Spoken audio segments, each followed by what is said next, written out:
Hey guys, welcome to another episode of Day in the Life of Vintage Classic Specialist. So, the 57 Ghia, which we thought was about done, we were literally putting last couple details on. Somehow the steering box for it, which was a TRW steering box that Rafa actually bought new for the car a number of years ago, the steering box had been fine, and just in moving the car around, I don't know what happened inside the steering box, but it went from very little free play to massive amounts of free play. Like we're talking a quarter turn free play in the steering wheel, which is super weird because previously it had been fine. We didn't, do anything that would have caused it to change. But, in a way, we're thankful that this happened in our shop rather than when the customer took the car. So we did manage to source, finally, after many trials and tribulations, we've sourced a good used steering box that's actually in pretty remarkable shape, very smooth, very little free play. That's going to be really nice in this car. So tomorrow we're going to get that steering box painted up and clean it up and everything, installed on this car, and then hopefully the owner of this car can take delivery of it Friday as planned this week. So yeah, a bit of a monkey wrench thrown in, and between Rafa and I don't even want to know how many hours we spent today monkeying around with various steering boxes that we had, and one of our neighbor shops brought over some steering boxes they had that were new, that were supposed to be good, and they turned out to be not acceptable. So we probably spent half the day trying to find steering boxes. Finally, thanks to Brian Roth at Roth Vintage. You can look him up. I'm not sure if he's on here, but you can Google him.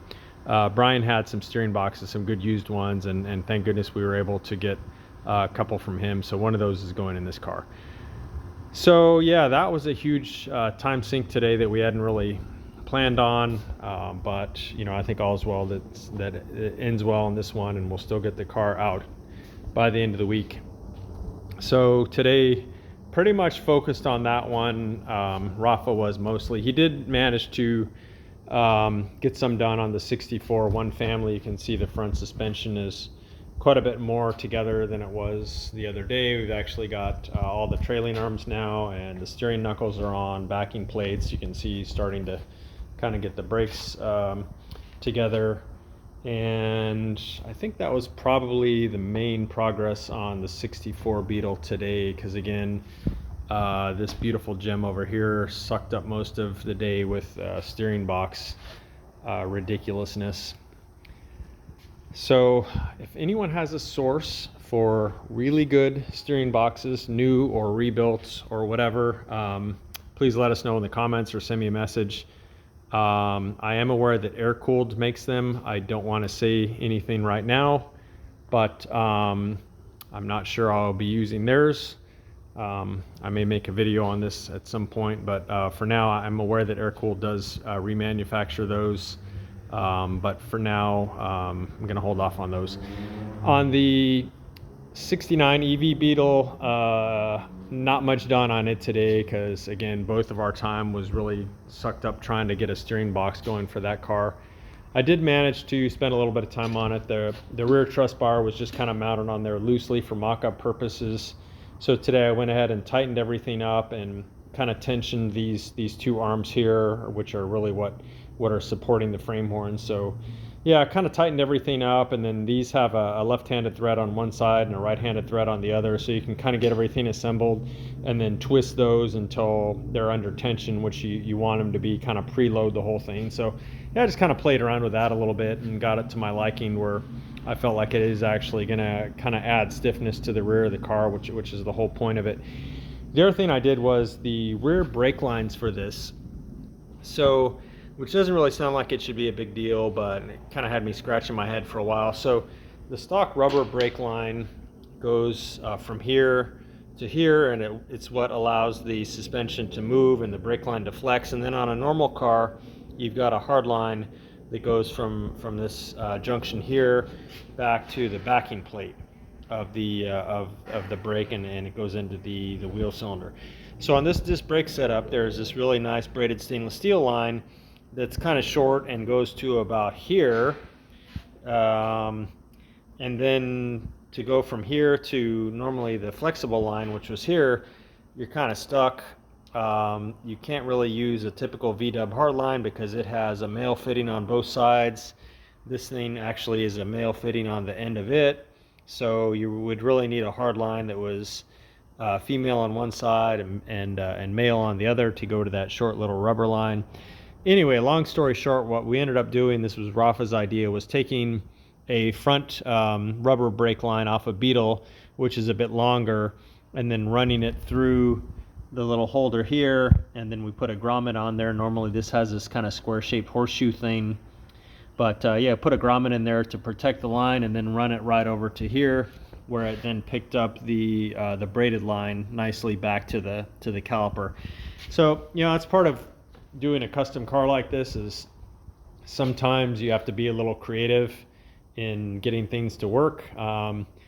I guess my only comment would be that it would be nice if this line here was long enough that it would have went up to the stock line, because again, it was, you know, 6 or 8 inches too short, and it kind of leaves you having to scratch your head and figure out a solution. At the end of the day, the solution was pretty easy, but it took us a little while to kind of get there as far as the kind of cleanest way to do this. But other than that, I think that's pretty much all I did on this car, other than running errands. The other thing with this car being a 69 IRS car, for some reason the disc brake kit, the emergency brake cables are made for 73 and up.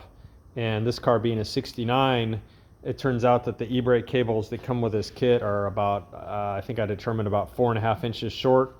So I went to a local company who's making me appropriate length emergency brake cables for these. They actually turned them around in a few hours. I'm going to go pick them up tomorrow.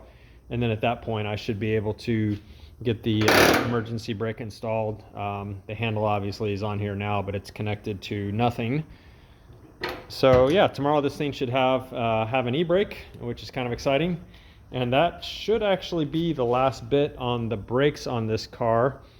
The pedal cluster should be coming tomorrow from Scott at Pedal Works, who's probably the best there is as far as restoring VW pedal assemblies. So we're getting a pedal assembly from him for this one, and we're getting a pedal assembly for the 64 one family from him as well. I think he's actually going to drop those by the shop tomorrow.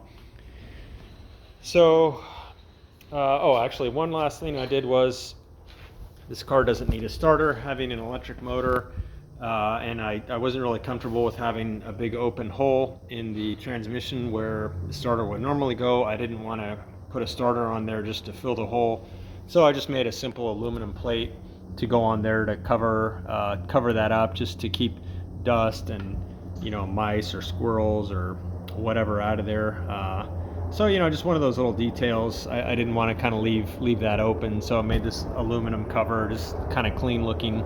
Picks up the bottom stud for the starter, and then the top, the motor mount bolt will go in here and hold this, kind of nicely sealing that big gaping hole that would otherwise be on the transmission for an EV car. So that was it for today. Kind of a frustrating day, you know, essentially wasting a lot of it trying to hunt down a good steering box for this car, but I think we're still going to be on track to get this one to its owner on Friday. So, you know, at the end of the day, it's all good. Anyway, hope you enjoyed this. Please like and subscribe as usual if you haven't already. And yeah, take care, guys. Talk to you soon.